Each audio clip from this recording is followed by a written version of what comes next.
Graças a Deus, Ebenezer, até aqui nos ajudou, Senhor. Que bom, maravilha. Deus abençoe você e toda a sua casa. Lembrando que eu estou orando por você e que o Senhor tem planos e propósito grande na sua vida. Amém, queridos? Deus abençoe você ricamente, poderosamente. Meu Deus, onde essa pessoa está, eu quero profetizar cura e libertação. Eu repreendo toda enfermidade, eu repreendo todo o mal sobre a tua casa, sobre a sua vida. Em nome de Jesus, dou uma ordem no mundo espiritual que você seja abençoado, curado e liberto em nome de Jesus. Amém, querido? Deus abençoe, sempre estou orando por você. Amém? Glória a Deus. E estamos no livro de 1 Coríntios, e hoje nós vamos ler 1 Coríntios capítulo 5 ao 7. 1 Coríntios capítulo 5.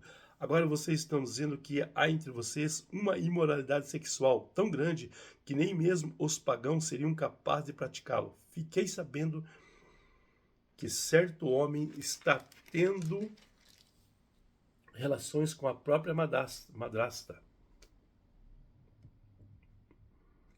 Como é que vocês podem estar tão orgulhosos? Pelo contrário, vocês deveriam ficar muito tristes e expulsar do meio de vocês quem está fazendo uma coisa dessa. Quanto a mim, ainda que não esteja presente aí pessoalmente, estou com vocês em espírito e agindo como se eu tivesse aí. Já julguei pela autoridade do nosso Senhor Jesus Cristo o homem que está fazendo essa coisa horrível. Quando você se reúne, estarei com vocês em espírito. Então, pelo poder do nosso Senhor Jesus, que está presente conosco, entreguem esse homem a Satanás para que o seu corpo seja destruído, mas o seu espírito seja salvo no dia do Senhor. Não está certo que vocês estejam tão orgulhosos. Vocês conhecem aquele ditado, um pouco de fermento fermenta toda a massa. Joguem fora o velho fermento do pecado para ficarem completamente puros. Aí vocês serão como uma massa nova e sem fermento. Como é que vocês de fato já são, porque a nossa festa da Páscoa está pronta, agora que Cristo, o nosso Cordeiro da Páscoa, já foi oferecido em sacrifício. Então vamos comemorar a nossa Páscoa, não com o pão que leva fermento, o fermento velho do pecado e da imoralidade, mas como pão sem fermento, o pão da pureza da verdade. Na outra carta que escrevi, a vocês eu recomendei que vocês não tivessem nada a ver com gente imoral. Eu não quis dizer que neste mundo deve ficar separado dos pagãos, que são imorais, avarentos, ladrões ou que adoram ídolos, pois para evitar essas pessoas vocês teriam de sair deste mundo. O que eu digo é que vocês não devem ter nada a ver com ninguém que se diz irmãos na fé, mas é imoral, avarento, ou adora ídolos, ou é bêbado, ou difamador, ou ladrão. Com gente assim vocês não devem nem comer uma refeição. Afinal de contas, eu não tenho o direito de julgar os que não são cristãos. Deus os julgará. Mas será que vocês não devem julgar os seus irmãos na fé? Como diz a Escritura Sagrada, expulse do meio de vocês esse homem imoral. 1 Coríntios capítulo 6, quando alguns de vocês têm uma queixa contra o irmão na fé, como se atreve a pedir justiça a juízes pagãos, em vez de pedir ao povo de Deus que resolva o caso, será que vocês não sabem que o povo de Deus julgará o mundo? Então, se vocês vão julgar o mundo, será que não são capazes de julgar essas coisas pequenas? Por acaso vocês não sabem que nós julgaremos até mesmo os anjos? Muito mais, então devemos julgar as coisas desta vida. Portanto, se surgir alguma questão dessa, será que vocês vão procurar pessoas que são desprezadas na igreja para julgarem este caso? Que vergonha! Será que entre vocês não existe alguém com bastante sabedoria para resolver uma questão entre irmãos? É claro que existe, mas o que acontece é que um irmão em Cristo leva ao tribunal a sua queixa contra o outro irmão e deixa que os juízes pagão, julguem o caso. Só o fato de existir questão entre vocês já mostra que vocês estão falhando completamente. Não seria melhor aguentar a injustiça? Não seria melhor ficar com o prejuízo? Pelo contrário, vocês cometem injustiça e roubam e fazem isso tudo contra os seus próprios irmãos. Vocês sabem que os maus não terão parte no reino de Deus. Não se engane, os imorais, os que adoram ídolos, os adúlteros, os homossexuais, os ladrões, os avarentos, os bêbados, os caluniadores, os assaltantes, não terão parte no reino de Deus. Alguns de vocês eram assim, mas foram lavados do pecado, separados para pertencer a Deus e aceitos por meio do Senhor Jesus Cristo e pelo Espírito do nosso Deus. Alguém vai dizer, eu posso fazer tudo o que quero.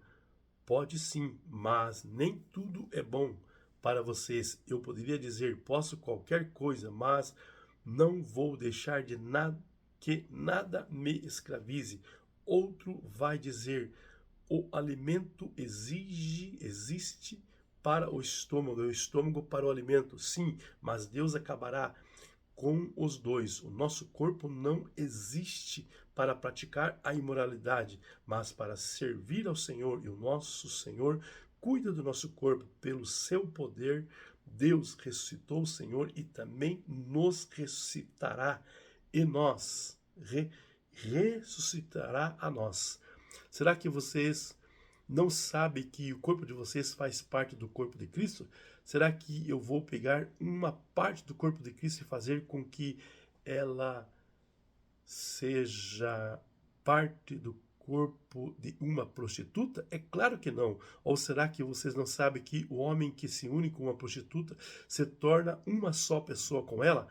As Escrituras Sagradas afirmam, os dois se tornam uma só pessoa, porém quem se une com o Senhor se torna espiritualmente uma só pessoa com Ele. Fujam da imoralidade sexual. Qualquer outro pecado que alguém comete não afeta o corpo, mas a pessoa que comete a imoralidade sexual peca contra o seu próprio corpo. E será que vocês não sabem que o corpo de vocês é o templo do Espírito Santo que vive em vocês? Ele foi dado por Deus? Vocês não pertencem a vocês mesmos, mas a Deus, pois Ele os comprou e pagou o preço. Portanto, usem o seu corpo para a glória dele. 1 Coríntios capítulo 7. Agora vou tratar dos assuntos a respeito dos quais vocês me escreveram. Vocês dizem que o homem faz bem em não casar, mas eu digo que já existe tanta imoralidade sexual. Cada homem deve ter a sua própria esposa e cada mulher o seu próprio marido. O homem deve cumprir o seu dever como marido e a mulher deve cumprir o seu dever como esposa. A esposa não manda no seu próprio corpo. Quem manda é o marido.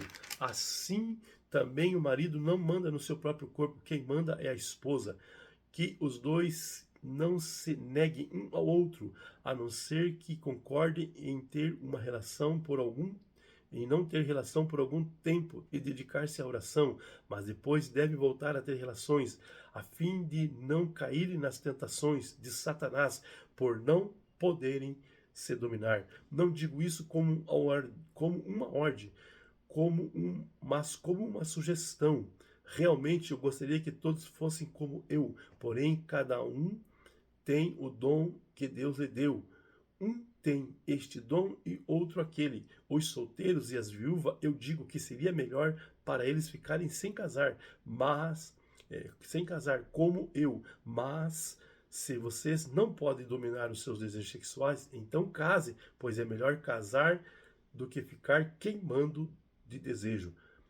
Para os que já estão casados, tem um mandamento que não é meu, mas do Senhor, que a mulher não se separe do seu marido. Porém, se ela se separar, que não case de novo, ou então que faça as pazes com o marido, e que o homem não se divorcie da sua esposa. Os outros digo eu mesmo, e não o Senhor. Se um homem cristão é casado com uma mulher que não é cristã e ela concorda em continuar vivendo com ele, que não se divorcie dela. E se uma mulher cristã é casada com um homem que não é cristão e ele concorda em continuar vivendo com ela, que ela não se divorcie dele, pois Deus aceita o homem que não é cristão por ele estar unido com a sua esposa cristã, e aceita a mulher que não é cristã por ela estar unida com o seu marido cristão.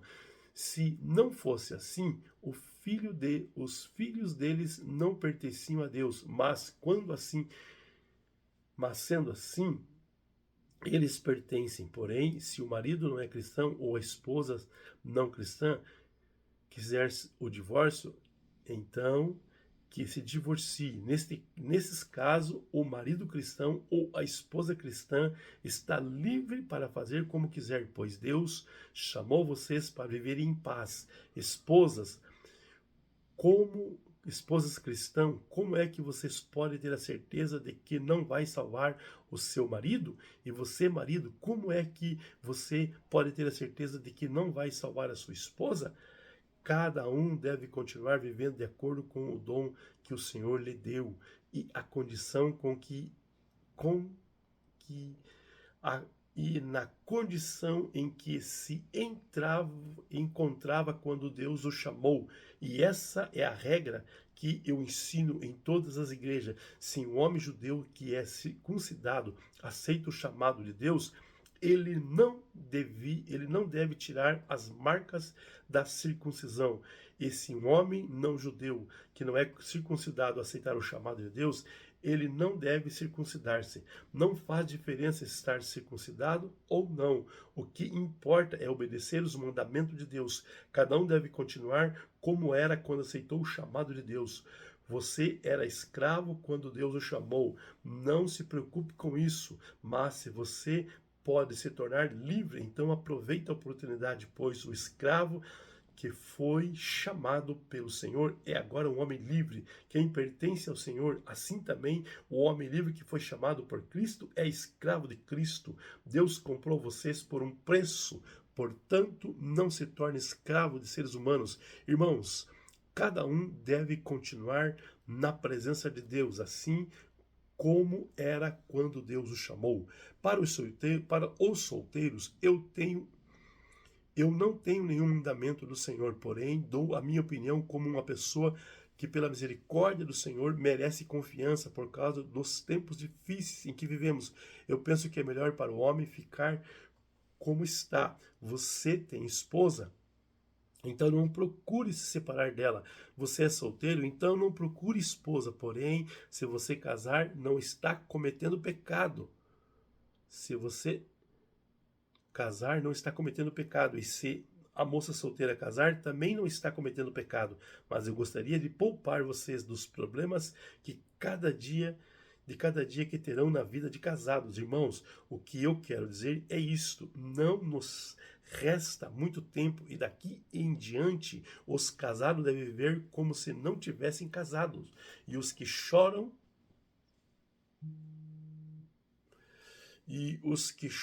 como se estivessem chorando, e os que estão rindo como se não estivessem rindo, e os que compram como se não fossem deles aquilo que compraram, e os que tratam das coisas deste mundo como se não estivessem ocupado com elas, pois este mundo como está agora não vai durar muito. Eu quero livrá-los das preocupações. Os solteiros se interessam pelas coisas do Senhor, como agradá-lo, mas o homem casado se interessa pelas coisas deste mundo, porque agradaria sua esposa e por isso é puxado para as duas direções diferentes. Quanto às mulheres, tanto as viúvas como as solteiras, elas estão interessadas nas coisas do Senhor, porque querem se dedicar de corpo e alma a Ele. Mas a mulher casada se interessa pelas coisas deste mundo, porque quer agradar o marido. Eu estou dizendo isso porque quero ajudá-los. Não estou querendo obrigar ninguém a nada. Pelo contrário, quero que faça o que é direito e certo e que não entreguem ao serviço do Senhor com toda e que se entregue ao serviço do Senhor com toda a dedicação. Aos que ficarem noivo, mas resolverem não casar. Mas eu digo o seguinte: se o rapaz sente-se assim, não está se agindo certo como a sua noiva e acha que a sua paixão por ela é ainda muito forte e que deve casar, então que casem. Não existe pecado nisso, mas se pelo contrário o rapaz não se sente não na obrigação de casar, e se está mesmo resolvido ficar solteiro, e se é capaz de dominar a sua vontade, já resolveu o que deve fazer, então faz bem em não casar com a moça. Assim, quem casa faz bem, mas quem não casa faz melhor ainda. A mulher não está livre enquanto o marido estiver vivo. Caso o marido morra, ela fica livre para casar com quem quiser, contanto que case com um cristão.